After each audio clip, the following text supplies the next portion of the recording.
Hello, film fans. Welcome to the Film vs. Film podcast. My name is Martin Harries, your host. I'm a filmmaker on occasion, but mainly can't stop yapping about movies. On this podcast, every episode I pick a topic from a film that's coming out at the cinema or on streaming. I pick a favourite film from that topic and battle it out against a guest to decide which film will become the greatest film of all time.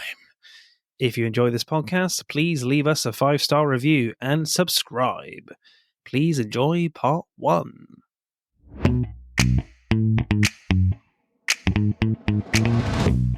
Hello, podsters, or podderoonies if you prefer. We are back again for another episode of the Film vs. Film podcast. For this episode, we are returning to our Legends episode. And we are talking the legend that is Patrick Swayze. So we'll be having a look at his movies today. And I have another returning guest with me, Chase from the Movie Gap podcast and part of the Cross the Streams media network. How are you, sir? I'm doing great. We also have just launched another podcast that I'm on, and one of the other, I guess you could call them hosts of that is going to join us a little bit later, but it's called Asked by Aliens. Awesome. And it's an improv based podcast that has a very complicated premise. So right. Yeah. Awesome. So Patrick Swayze then. Hello. Oh, there we go. Here he is. Hello, right sir. there. Hello. The Podfather himself. How's it going? Hey, Dwayne. How are you? Good. How are you? I'm good. Yeah, we just started recording. Yeah, Chase was just talking about your new podcast, Asked by Aliens.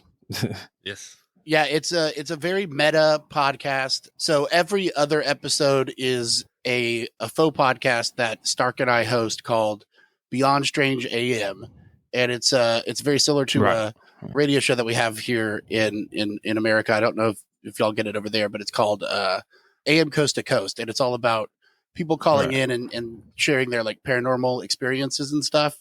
So, we've talked to ghosts and shadow people and witches and catch and release Yeti hunters / snugglers. Time Things traveler. get weird real fast. And then the other half of it is that we were sent a microphone from the telesyndicates, and they want to know more about humanity because they have only gotten our television shows as a broadcast. And so they're trying to figure out more of what different aspects of humanity are like, and we're not allowed to talk about it. But we have hacked their signal, and so every other episode you will be able to get the actual Asked by Aliens podcast as well. So like I said, it's very meta and very high concept, but so far it's been a lot of fun. Awesome. So Patrick Swayze then, what do we make of like his career? Where does he stand in like the history of Hollywood and cinema to you guys? Well, for me, first of all, if you just look at his filmography, it spans almost every genre, and I mean, I guess not as much science fiction, although he did do Ghost. So there's that too, but technically, he's a romantic lead. He's an action hero. I think he was only like 5'6", so he wasn't a very tall guy, but he's also a Houston native, which is where we hail from. Over here, so he's a huge famous guy. He was a dancer because his mother was a dancer, and they still have a dance studio here in Houston. Oh, cool. Yeah, I mean he's since passed away, but the dance studio still exists, I believe.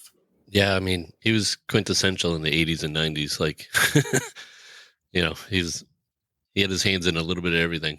He certainly did. I think his breakout role was Dirty Dancing, I would say. Well, I think maybe. I mean, that was one of his biggest, probably his biggest one that people think of. Yeah. Especially. It's like that, Ghost. Yeah. Roadhouse, Point Break, I would say, the big four. Yeah. And then, I mean, he made some other good ones too. And then he made some that were not the best, but still watchable. No. Like there was one, Black Dog, which is about truck driving. Right. And in fact, my wife, she comes from Deer Park, which is, like a suburb outside of Houston. And that's actually where he's like from. I think it's where the dance studio is. And so she got to go to that premiere when she was a kid. and actually meet him. And I believe that she said to him, "You're a lot shorter than I thought." Okay. Before Over the Top, then? Oh no, that was way after Over the Top. Yeah, Over the Top was like 80. They're following in the footsteps, the truck driver stuff. But yeah, no, Patrick Swayze was just a phenomenal actor and just like so highly watchable and had some of the greatest hair of all time. Oh yeah. Well, yeah, I mean, probably the best hair in these two films we're going to talk about, I think. For sure. Peak Swayze hair in the films we're going to talk about.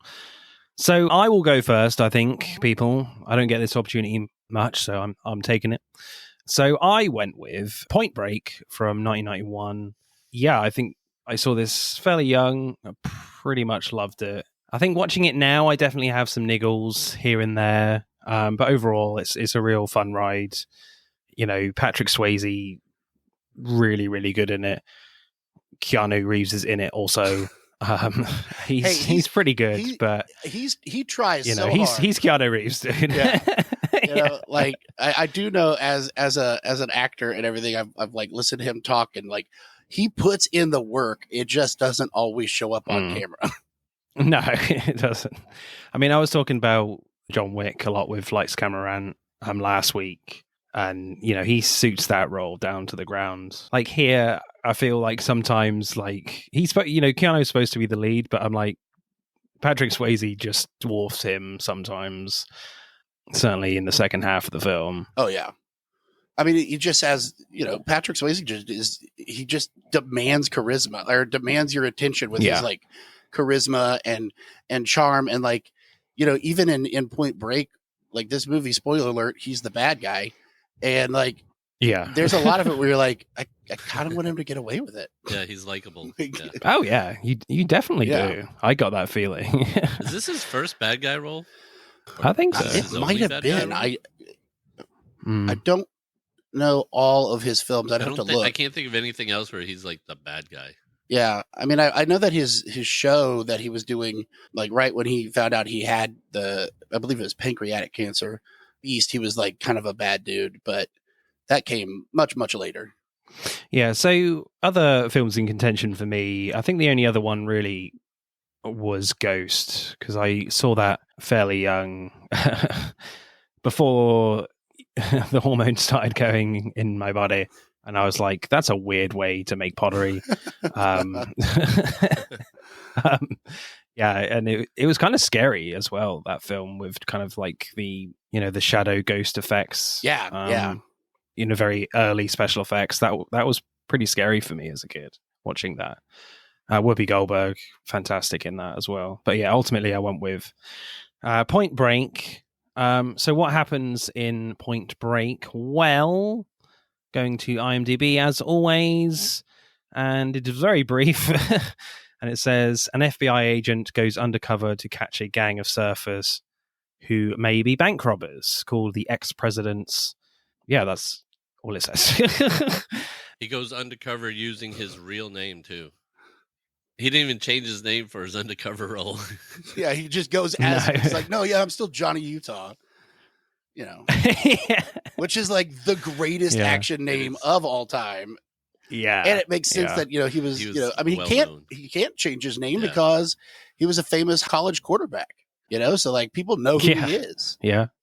Well, it made sense once Patrick Swayze started talking about him, and I was like, okay, I guess it's a good thing he didn't change his name. So initial reactions, Dwayne, what do you make of Point Break? Now or before? Before, yeah, both. I mean, as a kid, I loved this movie, of course. It's got guns and action and all that stuff, surfing. Now, I was like, I don't know if this holds up as well as I thought it would. Yeah. Like some of the special effects and sound effects, I was just like, oh, this is... Like the gun sounds were horrible. Oh, really?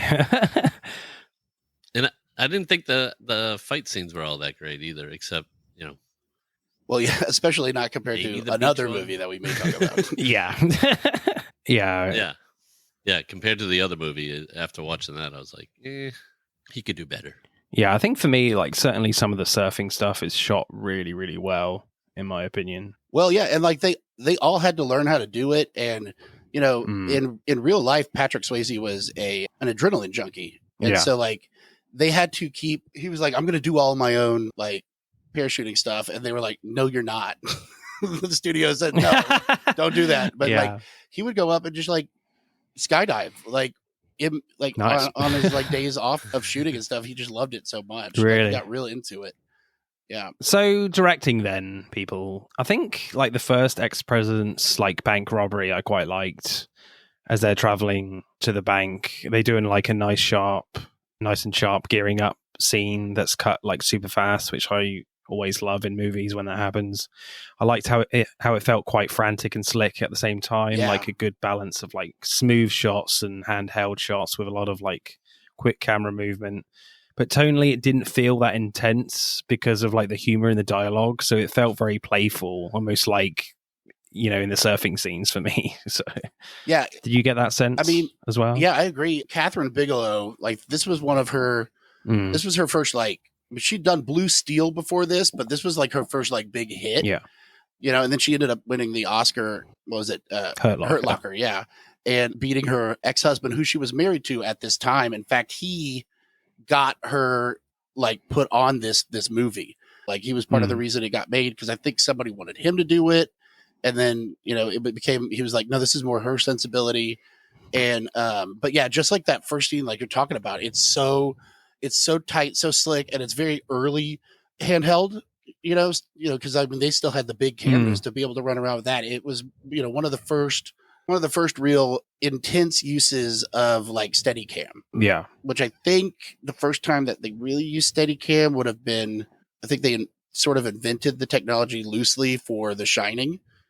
Yeah. But, you know, even that is not near as fast paced as this is. Like this has a very, yeah, The Shining's like very smooth Yeah. and controlled. Whereas this, I feel like they're almost like running and gunning. yeah, this feels more like 24 or something.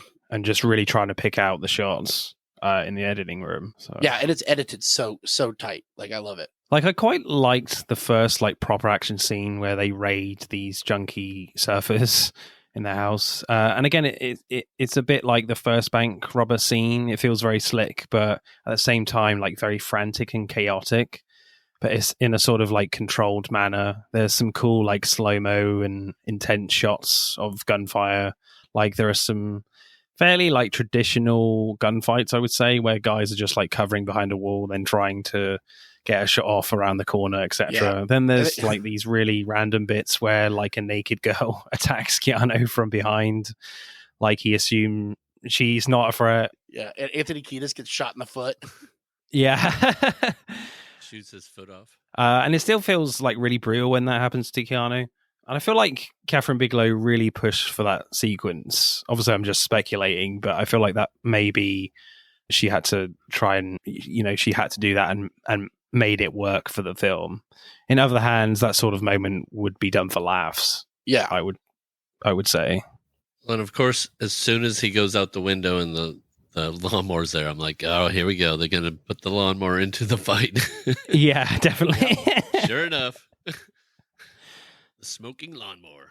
Did you like that bit, Dwayne, then? Or did you like that sequence? Overall, it was a little chaotic to me. Like at points, I didn't know what the hell was going on. You know what I mean? But maybe that's what they were going for, though, when they shot it, that it was supposed to be chaotic. Yeah, I think that's what they're going for, yeah. And of course, what's Gary Busey? I don't think anybody would shoot a guy in the head when they're in front of them, but hey, it worked for the movie. Yeah, I mean, Gary Busey could do it, though. Oh, man. I believed in him. There's a lot of cops just shooting at unarmed people in this movie, too. Well, you know, it Yeah. is, you know, LA. So, or I guess Venice, but you know, it's close enough. But yeah, no, I love how like it turns out that like one of the guys was an undercover agent as well, and they're like, "You just fucked everything up." Yeah. I mean, there's so many like you mentioned Gary Busey and obviously Keanu and Swayze, and then Lori Petty, and then also you got Dr. Cox, John C. McGinley. Like you got all sorts of character actors in this movie. Yeah. And like they all have like John C. McGinley has one of the greatest lines in all of cinema, where he's just like, "You're young, dumb, and full of cum." I love it. It's so funny. I mean, when we get to lines in screenplay, like pretty much all mine are from Gary Busey, to Yeah. be honest. But one of my, not my favorite, but one of my favorite scenes is the car chase. I thought was pretty cool. Yeah. Nothing too special, but I liked how Catherine Bigelow like puts in a long extended shot following the ex-president's car through traffic, and you have like a lot of cars in the foreground, you know, apart from that pretty standard, you know, intensity for a car chase. But it was the foot chase that followed I thought was pretty impressive in its design and route. There's like some cool like POV shots in there that feels like very intense, but it was just the way like the camera felt so close to the actors as well as they're running. Reminded me a lot of something like Baby Driver recently. You know, the environment always felt so close in on the actors and the audience. Then I always just go back to Hot Fuzz when Keanu shoots his gun in the air and goes, ah. Have you guys ever done that? No. I've not shot a gun very often, and when I did not shoot it into the air. I wanted to, but okay, good. But like, I do not suggest shooting a gun into the air unless you're shooting it at a hurricane, because that will stop hurricanes. We've learned that from Florida. Right. Okay. Noted. When I go to Florida again. Yeah, so I just really like that foot chase. Yeah, super cool for me. Yeah, I think that there's a lot of the direction of the way that it's shot and stuff, and other things from this film that are, like you mentioned, in Hot Fuzz talks about it too, but like that are carried through and like sort of inspirations, if you will, for other action films. Like it sort of became a template. I mean, it wasn't like reinventing the wheel. Bad Boys. But yeah, there's a lot of really cool and interesting stuff done with that. I mean, yeah, the most famous being Hot Fuzz, where Nick Frost talks about the three greatest action films of all time, and it's Point Break, or the two is Point Break and Bad Boys 2. Yeah. Not Bad Boys 1, Bad Boys 2. Which one do you want to watch? Which one would I prefer? No, I mean, which one do you want to watch first? Yeah, I'm quite obsessed with that film. Dwayne, do you have a favorite shot or scene for you from a directional standpoint? I don't think I have a favorite necessarily. I mean, it felt like a 80s, 90s action movie, so awesome. It hit all the notes for me, you know what I mean? Okay. I'm a little older than you guys, so. Chase? Obviously, the iconic, like the shooting the gun in the air, like if you see it out of context, you're like, this is so dumb. Yeah. But then when you see it like in context, it plays like the movie has earned it in definitely. A way, especially when he like sees his eye, you know, like zooms in, you know, on his like the face, and like he realizes what's going on, you know, and like that's why it works so well. Like there's as chaotic as everything is, it's, you know, it shows the process that's going on through like Keanu's brain, as well as Bodhi or Swayze and Lori Petty, Tyler, right? Yeah.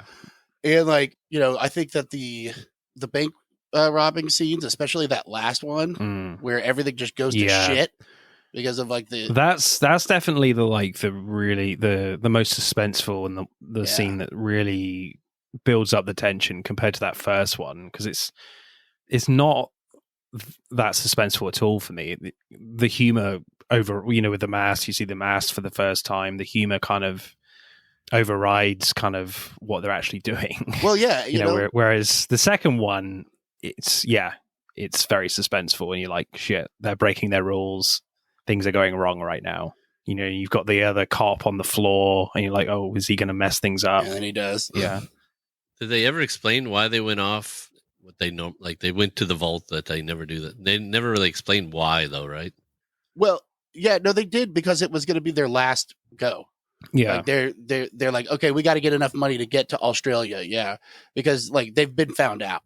You know, like that's why, and you also realize just like how you know Bodhi like is very much not what Bodhi stands for. You know, like he is all about getting that cash and getting out. You know, I mean, obviously he's an adrenaline junkie, which is why the first bank robbing scene is a little funnier in that way, because they're smart, they know what they're doing to an extent, but like it is more of the rush of just doing it. Like you could kind of feel like they never really plan on stopping or leaving, because it's like skydiving to them. Like it's like surfing. It's part of that rush, that adrenaline X Games sort of thing. I mean, that they should add bank robbery into the X Games, I think, after this movie. But yeah, and I feel like at that point in the film, like Swayze is starting to get a little bit out of control. The fact that I think at this point they know that he knows Keanu Reeves is a cop, an FBI agent. And he even like uses that as a thrill, a high in itself. The fact that, okay, this is super intense. Let's use this. Well, Bodhi is. It's just like, okay, he's trying to take us down. Let's just use this guy as a high in itself. And it just it goes out of control. That's kind of where all the tension comes from. Like holding him hostage into like making him work with them because they have a Lori Petty hostage, or Tyler hostage. So like, it's just his insurance policy. Yeah. It's much darker than any of the other stuff. I mean, and then the coolest one is the parachuting out or the skydiving out of the plane after that without a parachute and everything like that's, and they really shot all of that. Oh yeah, you can definitely tell that. I mean, they shot it in the air, which, back then you couldn't really fake it that well, No, so like, absolutely not. No. And like I said, Swayze was an accomplished skydiver already. So that's why he was like, I'm going to do all my own stunts. And they're like, I don't think you could do like one. You can jump out of the plane and we'll film you flying, and that's it. Yeah. They're like, Swayze, if you break a fingernail, we have to shut like production down for a week until it grows back. We have to shut down and take a day off. Awesome. I'll go skydiving again. But I think my favorite scene for me, is kind of all the slow-mo photography of the surfing is so good and crisp, especially in that opening. For me, you'd expect that level of quality now, not like 30 years ago when this film came out. Like, it's that good in my opinion. Even later when like Keanu is being taught to surf by Lori Petty's character Tyler, and Keanu is clearly quite rubbish at surfing. It still looks amazing, especially with all like the natural light going on there. Then we see like Bodhi. That's obviously there's definitely some shots where you're like, yeah, that's not Patrick Swayze.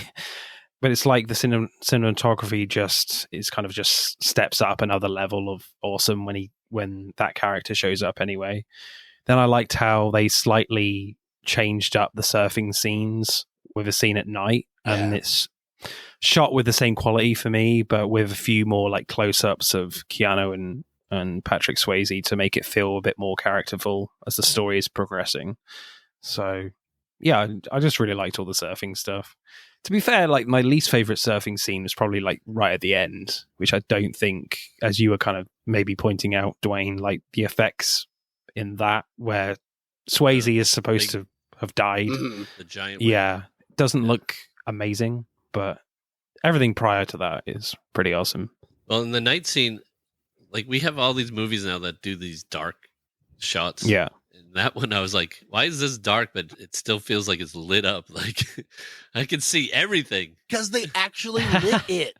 Yeah, they actually lit what's going on. I mean, there's probably some day for night stuff, but it looks better than like the day for night in like Jaws or something from 15 years earlier, but 14 years earlier, but no wait, 16 years earlier.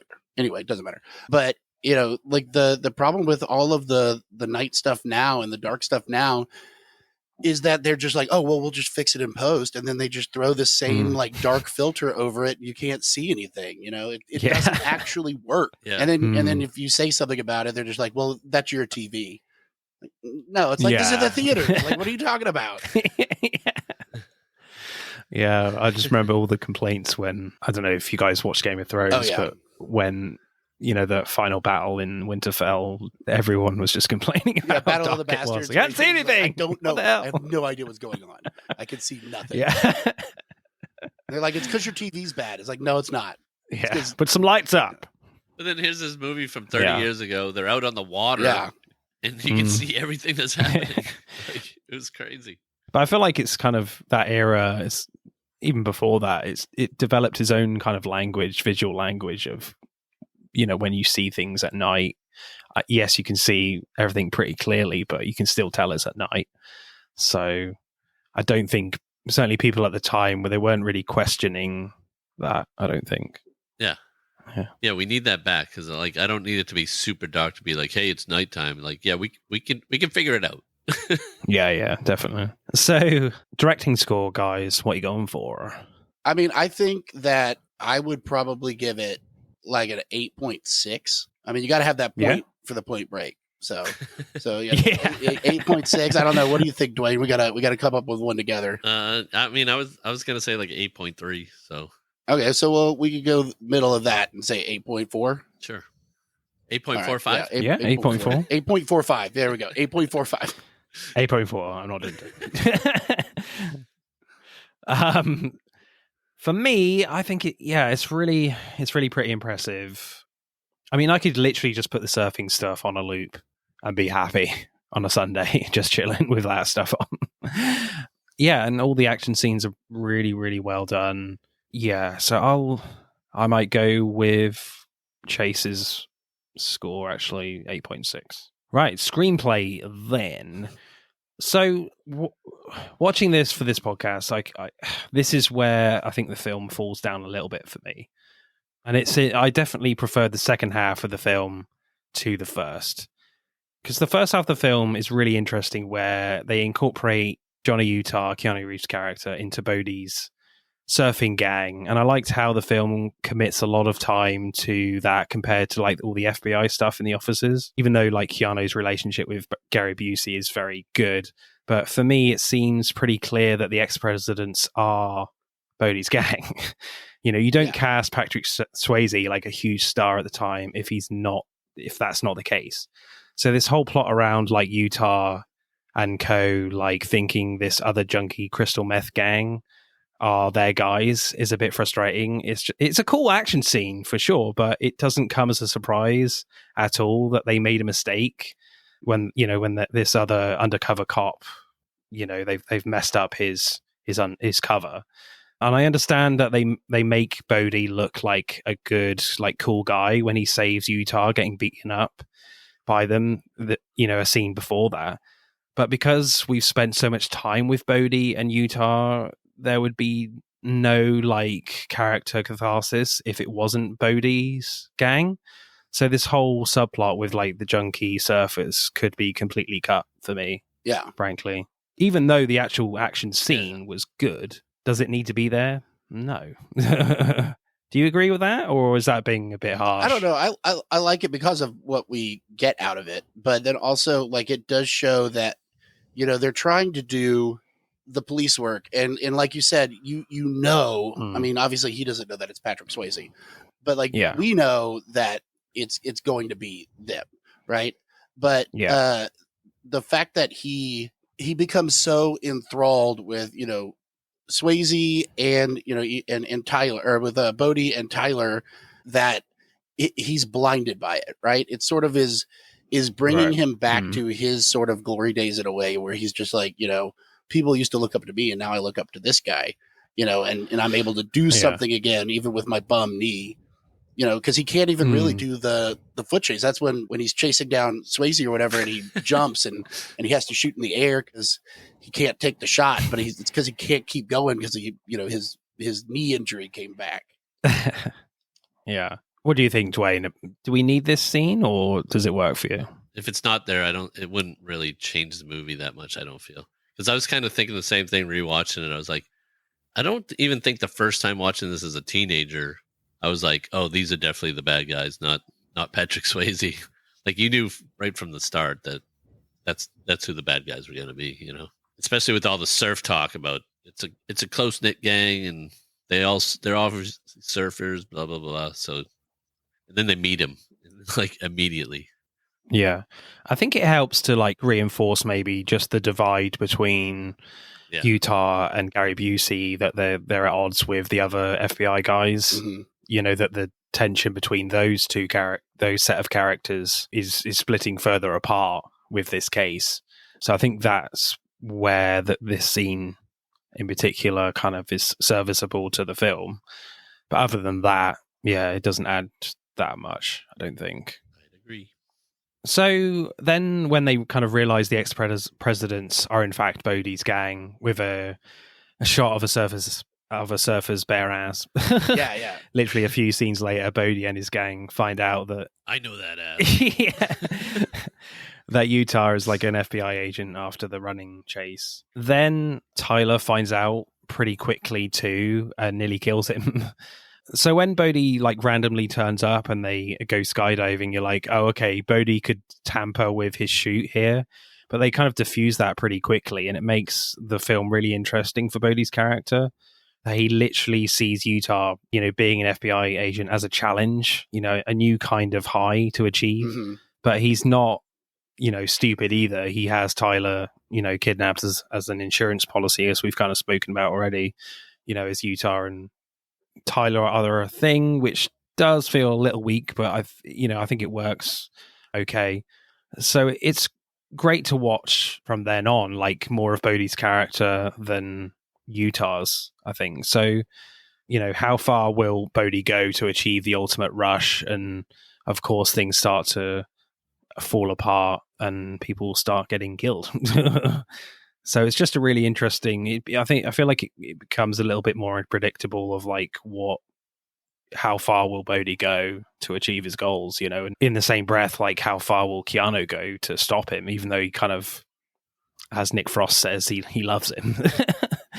Yeah, and then I love the use of Chekhov's wave, like introducing the big wave at the beginning. You're like, well, you don't introduce the big wave unless you're going to shoot it in the third act. Yeah.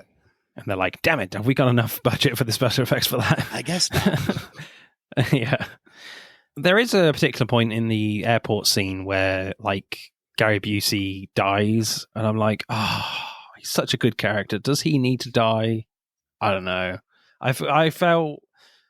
It didn't feel like a heartbreaking death. It just felt like a death that was unnecessary, in my opinion. And I think that goes back to, like, what you were talking about, where, like, the first third of this movie, the first act, maybe the first two acts even, are a little silly in a way. Like, they're a little bit more lighthearted because it's just like a bunch of idiots that, are doing this for, I mean, obviously the money, but also the rush.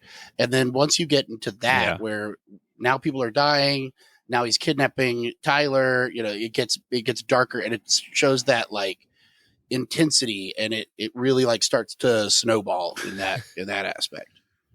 And, like, it's always sad when Busey dies. Like, he's so much fun. Yeah, even when he's a bad guy. Are you a big fan of Busey, Dwayne? Yeah, of course. Did he need to die in this movie, or were you fine with it?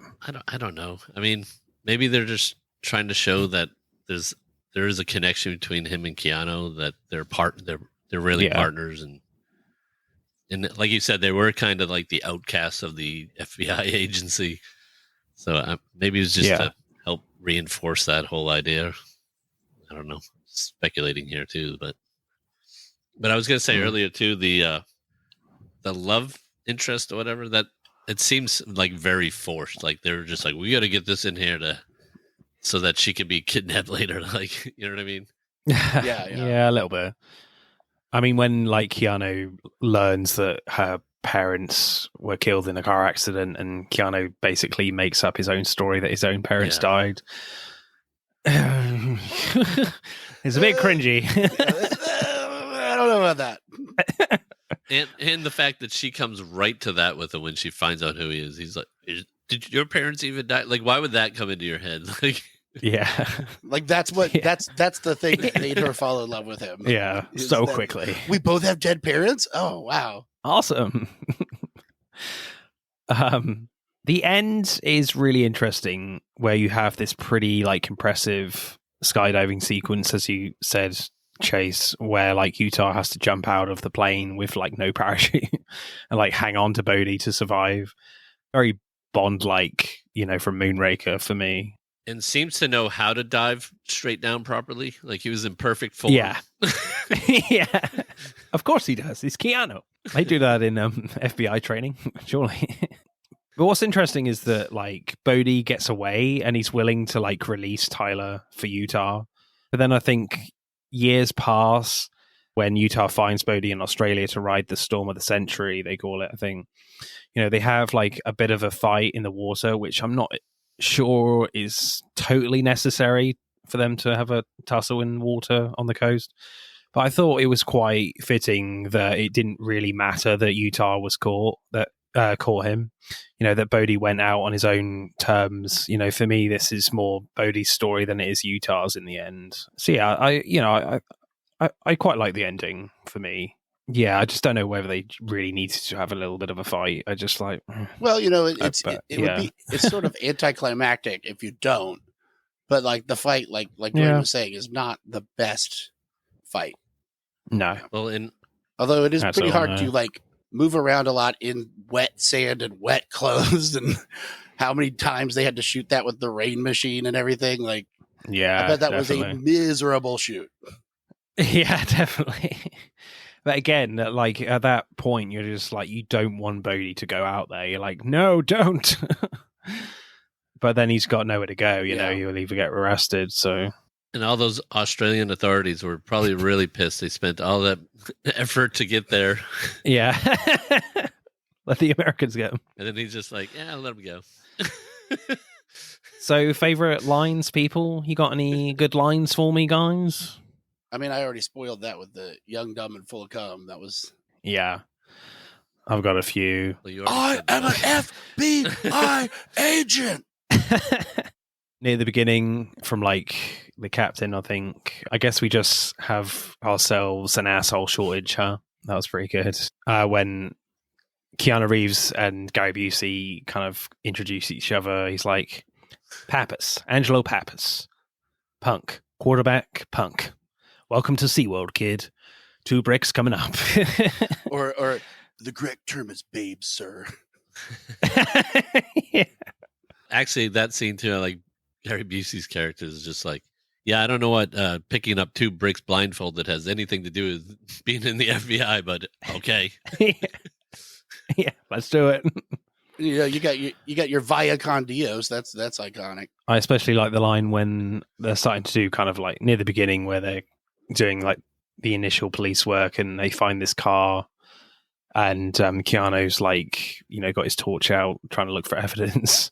And Busey's like, are you through, Mr. Wizard? Let me know if you find Jimmy Hoffa under the seat while you're at it. Speak into the microphone, Squid Brain. Was a cool one. Another great one from Gary Busey for me. Yeah, he says to Keanu, like after Gary Busey has killed someone, he's like, last time you had a feeling I had to kill a guy, and I hate that. It looks bad on my report.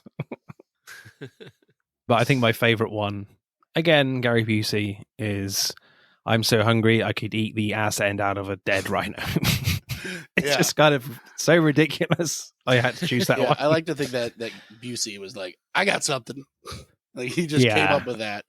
And they're like, were we rolling? Yeah, this sandwich looks so good. I got a great line. Any others, guys? Yeah, I mean, it's just there's so many in there that are just all the stuff that like Bodhi says, where you're just like, what a pretentious dick. Like all of his like what? Hold on, let me see if I can find it. It was the where he's like, fear causes hesitation, and hesitation causes your worst fears to come true. Blows my mind, man. Yeah. So at the end, where you're just like, yeah, go on that wave, dude. Go for it. Yeah, it's not tragic to die doing what you love. Fair enough. He's not coming back. Yeah. Like he walks off. End film. And then the cops there are like, we'll get him when he gets in. And he's just like, he's not coming back in. Screenplay score, guys. What are you going for Point Break? Oh, I mean, for the lines alone, it would be, like a 7 or an 8. But there are a lot of weird little nitpicky kind of things like we're talking about that are just like, okay, I get it. So I think I would give it like a 6.1. Oh, okay. I was going to go a little higher, like 7.6. All right. What if we do like a 6.8? 6.8. There we go. Yeah. Yeah, I might go a little bit higher. I mean, for me, the lines are fantastic at times, especially from Gary Busey. I think, the lines in Roadhouse are definitely better. But yeah, it's just the second half of the film, that's where it gets really interesting for me when they find out Keanu is an FBI agent. And I just really like that dynamic that they go for with Bodhi's character. It's just, I just feel like the first hour is a little bit of a mess and it just feels a little bit frustrating. And yeah, so I'll go like a 7.5. Right, acting. Patrick Swayze, 10 out of 10. Amazing in this. 10 out of 10 for him. Like he just, yeah. I mean, it's almost like every part that he plays, especially in the ones that we've mentioned, it's like, oh, he was born to play this part. And like, they're all such different characters, so absolutely. Like it's pretty wild that he's that good, but like, he's just like, there's something that I always think about when working with like acting and stuff is like status and who has status. And one thing that I like to do with my character, and I think we all do this in real life too, especially like guys were like, if you're a guy who's like in a scene with another guy or whatever, it's usually like, does this person really want me to like them, or do I need them to like me?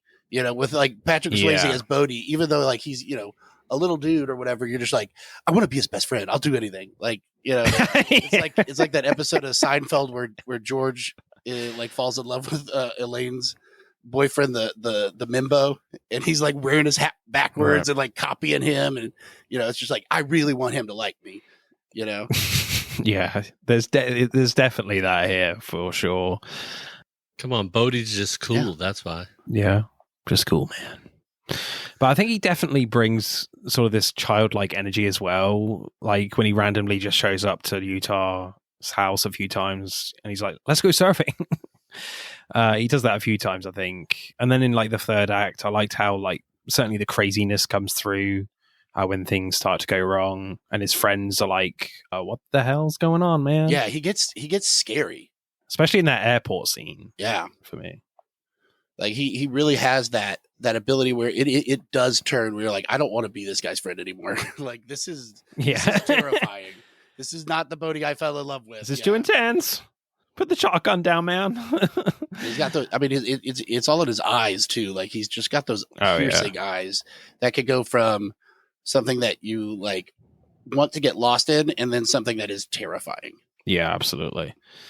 Keanu Reeves, obviously not the best actor in the world, but I thought he was okay here. But he, I feel like he is well cast. He's technically the lead of the film, and and he has like good chemistry with Gary Busey, his partner, and certainly a lot of the humor comes from their relationship in the movie. But I think, as I kind of said already, Patrick Swayze does outshine Keanu, especially towards the end, and basically takes over the lead role. Which is not necessarily a criticism. I think that's, just a kind of a byproduct of how this film plays out. I wonder if that changed during filming where, they saw what Patrick Swayze was doing and it was like, wait, we need to shift the focus a little bit more over here because this is a better story. Yeah. Because he does show up a bit late, in like a good half an hour into the film. But I think when you think of this film, though, you think it's a Patrick Swayze movie. You don't think Keanu Reeves. I mean, he's in there, but it feels like a Patrick Swayze movie. Yeah, well, this is what 91, and I think what was the Bill and Ted was the first Bill and Ted's Excellent Adventure was. It was definitely before this. It was in the late 80s, I think, right? Well, yeah, and I think even. Bogus Journey was before this, I think, but it was like 88 and 90 or something like that. So like he's still playing that same, he's sort of like leaning into the adult version of a just like California surfer dude, which is, he went the stoner route with Bill and Ted, which he's excellent in. I mean, those movies, especially the first one is untouchable. It's so good, but the second one, not so much, but I felt when he was hanging out with the surfers, some of that Bill and Ted came out. You know what I mean? Like he was Oh yeah, when he's like cutting those guys' hair off, Yeah, that didn't really make a lot of sense to me. I'm like, okay. Yeah, that was a weird scene too, by the way. They're just cutting people's hair. Yeah, he definitely started coming into his own, like, by the time he did, like, Matrix, and then obviously John Wick. He's a lot better when he's quiet. Yeah. Although he's really good. Yeah. Well, there's that romantic comedy. Something's got to give. Romantic comedy. Something's got to give. Dracula. Yes, Dracula. He's so good in Dracula. Oh my gosh. I actually just rewatched that over like in October, and it is worse than I remembered. Yes. Oh man, he is awful. I mean, it's so bad. The poor guy. Yeah, they should have given Oldman the Oscar for that, because one, he's amazing, but also he's just acting against a brick wall that is Keanu Reeves in that. Yeah. And like you could tell Keanu is just like fucking trying, man. He's like, I'm gonna get this, and he's like, no, you're not. You're not. He must be thinking like, why am I in this movie? Yeah. Why? Oh, and then can I go back to Point Break, please? Yeah. He's like, I'm good at that. Speed. I can't do this anymore. Yeah. Right, favorite performance, guys. Dwayne, who's your favorite performance? I mean, it's got to be Swayze. Come on. Yeah, he stole the show. He definitely stole the show. Like Absolutely. I said, it feels like a Swayze movie. Yeah, I mean, I have to agree with that. The only other thing would be all of the cops as one giant character actor. You got your Busey and J.C. McGinley or John C. McGinley, and then the chief, and like just all of it. Like they're all so just like working journeyman actors and stuff, and they're all so perfectly cast that like not only do they all look like what you think FBI agents look like, but like they all act that way. Like they're all good. But yeah, you gotta the haircuts help as well for those guys. But you gotta give it to Swayze. I mean, this movie wouldn't work without Swayze. Oh, no, absolutely not. Yeah, I'm going Swayze as well. Closely followed by Gary Busey, of course. Acting score, guys, what are you going for? I mean, like I said before, you got to give a 10 to Swayze, but then you got to take it down a bit. I don't think that – I think that Lori Petty's pretty good. She was like my first like girl crush as a kid. Oh, yeah, from Tank Girl? Free Willy. Free Willy, okay. Yeah. I was thinking Tank Girl. She's fine. That makes more sense. Yeah, no, my first one was always Christina Ricci from like Casper. Yeah. And they've both aged out of that crush. Some more than others. No judgment, not body shaming or whatever you want to call it. Nope. But yeah, I think I Swayze really kicks it up, like you said. Busey and like the cops. I think the other surfer dudes are good. There's the one guy who ended up being in Oz and Wayne's World. Actually, I forget what his name is. He's really good, but he's kind of. It's almost like he's miscast just because I keep thinking of what he looks like later on in life. But what about Anthony Kiedis? Anthony Kiedis, not an actor, but not a big part. So I think I would give it like a 7.3. Do you agree with that, Dwayne? Or I mean, it'd probably be lower if Patrick Swayze wasn't in there, but he bumps it up. Oh yeah. Yeah, he's really messing up the curve for everybody else. But you got Busey too, though. Yeah. Busey and Swayze really do it for me in this film. Not in that way, but like Keanu.